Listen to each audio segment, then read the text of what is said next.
នាងកញ្ញាប្រកាសជាបានជ្រាបហើយជុំវិញការបង្កើតគណៈកម្មការរៀបចំឯកសារពាក្យបណ្ដឹងទៅកាន់តុលាការយុត្តិធម៌អន្តរជាតិ ICJ ដែលថ្ងៃម្សិលមិញគឺបានសម្រេចបង្កើតគណៈកម្មការរួចរាល់ទៅហើយដោយសម្ដេចធិបតីនាយករដ្ឋមន្ត្រីបាទលោកនាងកញ្ញាប្រកាសជាសប្បាយរីករាយឥតឧបមានៅពេលដែលរាជរដ្ឋាភិបាលកម្ពុជាមិនដកថយមិនរាថយនៅតែដាក់ពាក្យនេះទៅកាន់តុលាការយុត្តិធម៌អន្តរជាតិ ICJ ដដែលវិជ្ជមានអ្នកច្បាប់មួយចំនួនលោកបានជជែកគ្នាវែកញែកបន្ថែមថាទោះបីជាថៃមិនទៅក៏ដោយឬទៅក៏ដោយបើមិនទៅរឹតទៅចាញ់ព្រៀបទៀតតុលាការយុត្តិធម៌នឹងចេញយុត្តិការយុត្ថាធិការគឺថាប្រកាសជាផ្លូវការគឺងេមងាមហើយទី1ទី2បើទៅគឺរក្សាបានមុខមាត់ក៏ប៉ុន្តែឈ្នះចាញ់អានឹងរឿងលើតុលាការដែរចាអានឹងអ្នកច្បាប់គេបានជជែកគ្នាណាទៅឬមិនទៅអានឹងរឿងរបស់ថៃខ្ញុំសូមឲ្យបងប្អូនយើងបានជ្រាបតែបើមិនទៅទៅមកគឺស្មើនឹងបោះបង់ការប្រកួតហើយចាណាបងប្អូនណាសូមជ្រាបហើយសូមបងប្អូនប្រជាពលរដ្ឋរបស់យើងដែលមានជាតិនិយមធម្មតានិងនិយមជ្រុលសូមមានការចែករំលែកព័ត៌មានណាមួយដែលស្របទៅនឹងអ្វីដែលជាប្រកាសរបស់រដ្ឋាភិបាលជាពិសេសគឺថាក្រសួងការពារជាតិនិងគណៈកម្មការកិច្ចការព្រំដែនដើម្បីយកមកបង្ហោះឬក៏យើងទៅសេបង្ហោះ Facebook ក្នុងសេចក្តីថ្លៃថ្នូរខ្លឹមសារមានលំដាប់លំដោយលំអានត្រឹមត្រូវកុំឲ្យដូចក្រុមជ្រុលនិយមរបស់ប្រទេសថៃនេះជាការស្នើនឹងអំពាវនាវរបស់ប្រមុខថ្នាក់ដឹកនាំនិងរាជរដ្ឋាភិបាលឥឡូវយើងចូលមករឿងកិច្ចការងារដែលយើងបានរៀបចំការបង្កើតគណៈកម្មការចំពោះកិច្ចក្នុងការរៀបចំឯកសារដើម្បីប្តឹងទៅតុលាការយុត្តិធម៌អន្តរជាតិ ICJ ក្នុងវិវាទព្រំដែនជាមួយថៃនៅតំបន់មុំ3ប្រាសាទតាមាន់ធំតាមាន់តូចនិងតាក្របីបាទអញ្ចឹងសមាជិកគឺមានអាដាមបកនាយករដ្ឋមន្ត្រីប្រាក់សុខុនរដ្ឋមន្ត្រីក្រសួងការបរទេសនិងសហប្រតិបត្តិការអន្តរជាតិជាប្រធានអមដំណើរដោយអនុប្រធាន5រូបមានឧបនាយករដ្ឋមន្ត្រីហងជួនរុនរដ្ឋមន្ត្រីក្រសួងអប់រំយុវជននិងកីឡាឧបនាយករដ្ឋមន្ត្រីកើតរិទ្ធរដ្ឋមន្ត្រីក្រសួងយុទ្ធភ័ពរដ្ឋមន្ត្រីក្រសួងវប្បធម៌និងវិចិត្រសិល្បៈលោកជំទាវភឿងសក្តាបាទអាដាមឡាំជារដ្ឋមន្ត្រីទទួលបន្ទុករដ្ឋលេខាធិការដ្ឋានកិច្ចការព្រំដែនឯកឧត្តមសៀកុសលរដ្ឋលេខាធិការក្រសួងការបរទេសនិងសហប្រតិបត្តិការអន្តរជាតិវិក្រៅពីប្រធានអនុប្រធានដែលសុទ្ធសឹងជាមន្ត្រីជាន់ខ្ពស់របស់រដ្ឋាភិបាលហើយនោះគណៈកម្មការខាងលើមានសមាជិក9រូបផ្សេងទៀតបាទមាននាយឧត្តមសេនីយ៍វង្សពិសេសអគ្គមេបញ្ជាការកងយុទ្ធពលខេមរៈភូមិន្ទនិងនាយឧត្តមសេនីយ៍ម៉ៅសុផាន់អគ្គមេបញ្ជាការរងកងយុទ្ធពលខេមរៈភូមិន្ទនិងជាមេបញ្ជាការកងទ័ពជើងគូកមានទាហាន2រូបចូលរួមជាមួយនឹងស៊ីវិលបាទព្រោះកិច្ចការងារនឹងលោកដឹងច្បាស់ចា៎ទាហានណាចា៎ព្រំដែនជាមួយនឹងគណៈកម្មការជំនាញដទៃទៀតសម្ដេចធិបតីហ៊ុនម៉ាណែតបានធ្លាប់បញ្ជាក់ឲ្យថាការយកវិវាទព្រំដែនជាមួយប្រទេសថៃទៅតំបន់ទាំង4ខាងលើទៅកាន់តុលាការយុត្តិធម៌អន្តរជាតិគឺដើម្បីបញ្ចប់វិវាទទាំងស្រុងរវាងប្រទេសទាំងពីរកុំឲ្យអ្នកជាតិនិយមថៃឬក៏ជ្រុលនិយមថៃឬក៏យោធាថៃនៅតែចិញ្ចឹមចិត្តក្នុងការយកកម្ពុជាធ្វើជាកំណត់ខ្មាំងនៅពេលដែលមានបញ្ហាផ្ទៃក្នុងខ្លួនអញ្ចឹងកាលណាយើងដាក់ពាក្យប្តឹងទៅកាន់តុលាការ ICJ រួចច្បាស់ជាអស់ផ្លូវក្នុងការយកលេស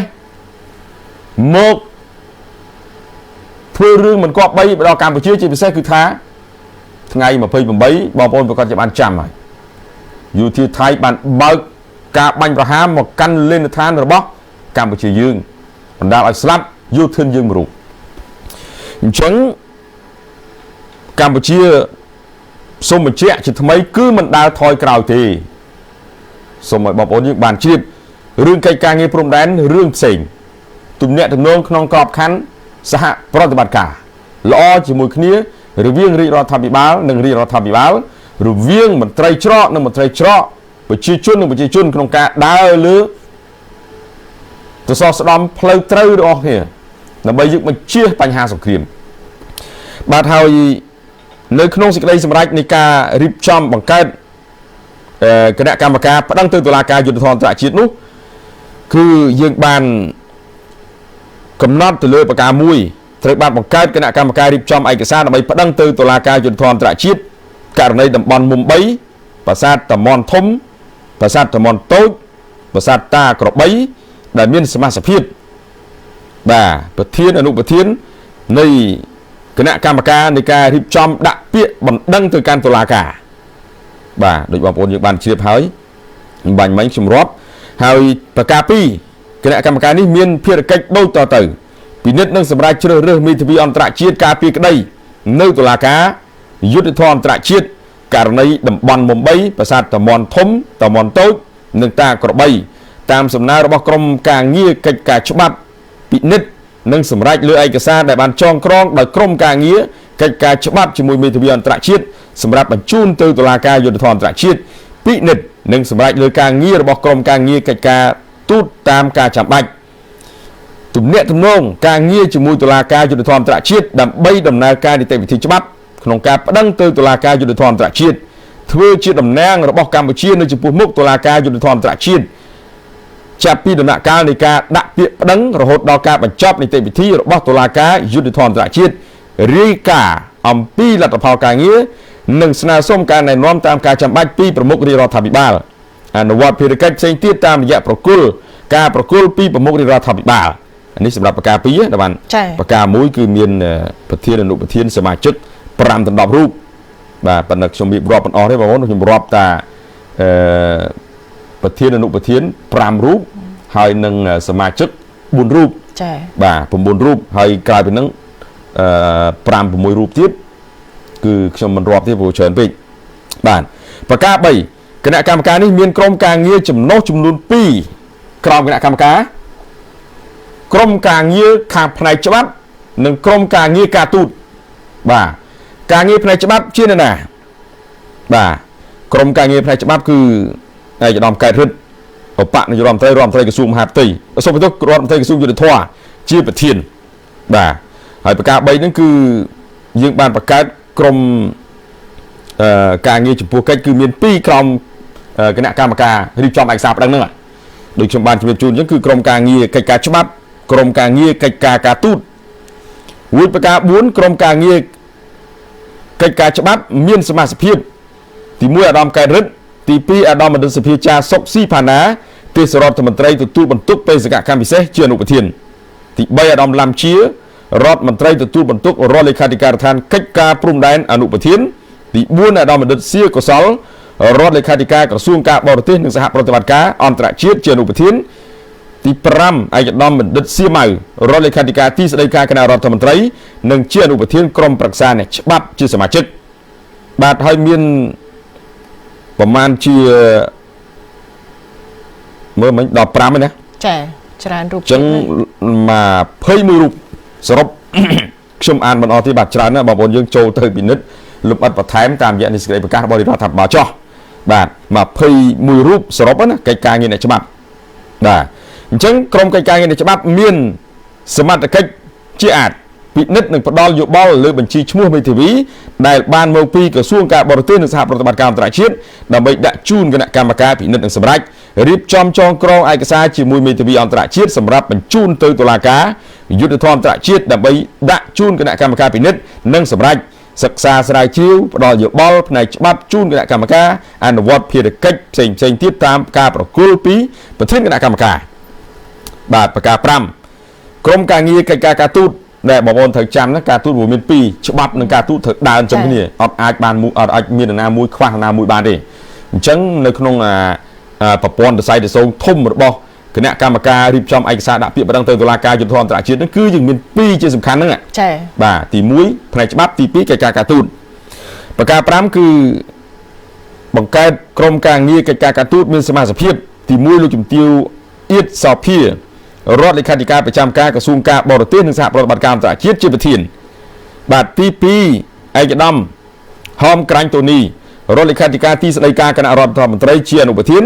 ទី3អាដាមគង់ភូករដ្ឋលេខាធិការក្រសួងការបរទេស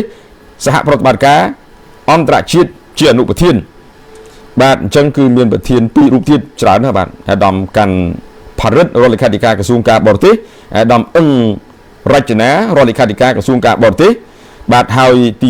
7អាដាមអូកសុភ័ណ្ឌរដ្ឋលេខាធិការក្រសួងការបរទេសជាសមាជិកនិងមានសរុប12រូបបាទសរុបមកគណៈកម្មការកិច្ចការការទូតហ្នឹង12រូបបាទអញ្ចឹងគឺភារកិច្ចរបស់ក្រមកិច្ចការងារការទូតមានភារកិច្ចដូចជាអាចបាទមានតទៅគឺសម្របសម្រួលជាមួយស្ថានតំណាងកម្ពុជានៅបរទេសក្នុងការទំនាក់ទំនងពាក់ព័ន្ធនឹងឯកសារនានាជាមួយនឹងមេធាវីអន្តរជាតិបាទទៅគ្នាហ្មងបាទហើយទី2គឺអនុវត្តភារកិច្ចផ្សេងទៀតតាមការប្រគល់ជូនពីវិធានគណៈកម្មការបាទអញ្ចឹងប្រការ6អនុប្រធាននិងសមាជិកនៃគណៈកម្មការនិងក្រុមការងារជំនួសឲ្យគណៈកម្មការត្រូវចូលរួមប្រជុំតាមការអញ្ជើញរបស់ប្រធានក្នុងករណីប្រធានអវត្តមានប្រធានអាចប្រគល់សិទ្ធិជូនអនុប្រធានមួយរូបដឹកនាំកិច្ចការប្រជុំជំនួសបាទប្រការ7គណៈកម្មការនិងក្រុមការងារជំនួសគណៈកម្មការអាចអញ្ជើញអិសរាជជនតំណាងក្រសួងស្ថាប័នពាក់ព័ន្ធនិងជំនាញការជាតិអន្តរជាតិចូលរួមប្រជុំពិគ្រោះយោបល់តាមការចាំបាច់ប្រការ8គណៈកម្មការមានសិទ្ធិប្រើត្រារបស់ក្រសួងការបរទេសនិងសហប្រតិបត្តិការអន្តរជាតិដើម្បីដំណើរកិច្ចការងារបានអានេះគឺជាការងារអត្ថភាពចា៎ដែលចាំបាច់ណាបាទនេះគឺជាប្រការដូចបងប្អូនយើងបានជម្រាបប្រការ8 9ហ្នឹងដែលយើងអាចប្រើត្រាបានប្រការ9ការចំណាយរបស់គណៈកម្មការនិងការក្រុមការងារជំនួសគណៈកម្មការជាបន្ទុកថវិការបស់ក្រសួងការបរទេសនិងសហប្រតិបត្តិការអន្តរជាតិប្រការ10បទបញ្ញត្តិទាំងឡាយណាដែលផ្ទុយនឹងសេចក្តីសម្រេចនេះត្រូវទុកជានារីករួចប្រការចុងក្រោយគឺ11រដ្ឋមន្ត្រីទទួលបន្ទុកទីស្តីការគណៈរដ្ឋមន្ត្រីរដ្ឋមន្ត្រីក្រសួងសេដ្ឋកិច្ចនិងហិរញ្ញវត្ថុរដ្ឋមន្ត្រីក្រសួងការបរទេសនិងសហប្រតិបត្តិការអន្តរជាតិរដ្ឋមន្ត្រីគ្រប់ក្រសួងនិងប្រធានគ្រប់ស្ថាប័នពាក់ព័ន្ធសម័យខ្លួនត្រូវទទួលបន្ទុកអនុវត្តសេចក្តីសម្រេចនេះតាមកិច្ចការងាររៀងខ្លួនចាប់ពីថ្ងៃចុះហត្ថលេខាតទៅបាទហើយមានកិច្ចការងារសំខាន់ជាច្រើនទៀតដែលនៅក្នុងនោះបានរំលេចបន្ថែមហើយក្រុមការងារដែលបានបង្កើតឡើងគឺត្រូវតែតាមដានរាល់សភាពការកិច្ចការងារចេញចូលខាងផ្នែកច្បាប់កិច្ចការងារការទូតទាំងអស់ត្រូវដឹងគ្រប់ពេលវេលាចា៎ទម្រាំតែកិច្ចការងារនឹងបានចូលជាស្ថាពរហើយរួចរាល់នៅពេលដែលយើងបានទទួលបណ្ដឹងនិងដីកាចេញដោយតុលាការយុត្តិធម៌អន្តរជាតិ 100% ទើបយើងចាប់ផ្ដើមមានវេលាឬថានារីកឬក៏រំសាយចេញទៅវិញចា៎បាទម្ដងនេះគឺយើងដាក់ទៅទាំង4មិនបានដាក់1 2 3បាទនោះទេដាក់ទៅទាំង4ឲ្យវាគ្រប់គ្រឿងតែម្ដងដែលមានបញ្ហាប្រឈមនាពេលកន្លងទៅនេះចា៎បាទអញ្ចឹងសង្ឃឹមថាបងប្អូនប្រជាជាតិកម្ពុជាទាំងមូលមានការសាទរនិងគាំទ្ររាជរដ្ឋាភិបាលកម្ពុជារបស់យើងក្នុងការនាំយកគណៈកម្មាធិការរៀបចំឯកសារដាក់ពាក្យប្តឹងទៅតុលាការយុត្តិធម៌អន្តរជាតិទទួលបានលទ្ធផលល្អប្រសើរក្នុងក្របខ័ណ្ឌណាក៏ដោយក៏យើងត្រូវបន្តគាំទ្រទៅលើយន្តការដែលមានស្រាប់ជាពិសេសគឺយន្តការដែលកម្ពុជារកឲ្យក្រុមអ្នកជំនាញការជាពិសេសគឺថាតុលាការផ្ទាល់តែម្ដងជាអ្នកបកស្រាយឲ្យកម្ពុជាថាតើការប្តឹងទៅតុលាការនឹងយ៉ាងណាខ្លះហើយយើងគ្រប់នឹងយកយុត្ថាធិការរបស់តុលាការអន្តរជាតិនៅពេលដែលចេញទៅការទោះបីក្នុងទម្រង់ណាក៏ដោយនេះគឺជាការបញ្ជាក់របស់ភាគីកម្ពុជាចា៎បាទអញ្ចឹងបងប្អូនជនរួមជាតិយើងសូមតាមដាននិងស្ងប់ទទួលយកអ្វីដែលជាការលើកឡើងរបស់រាជរដ្ឋាភិបាលជាពិសេសគឺការប្រជុំទ្វេភាគីនៅថ្ងៃ14ចា៎បាទនៅថ្ងៃ14នេះដែលកិច្ចប្រជុំនេះនឹងមានជំនួបពិសេសប្រមុខការទូតរបស់កម្ពុជាសំខាន់ដែលបងប្អូនយើងបានជ្រាបចា៎បាទតាមពិតទៅមានរឿងច្រើនណាស់ប៉ុន្តែតែប៉ុណ្្នឹងដាច់មករឿង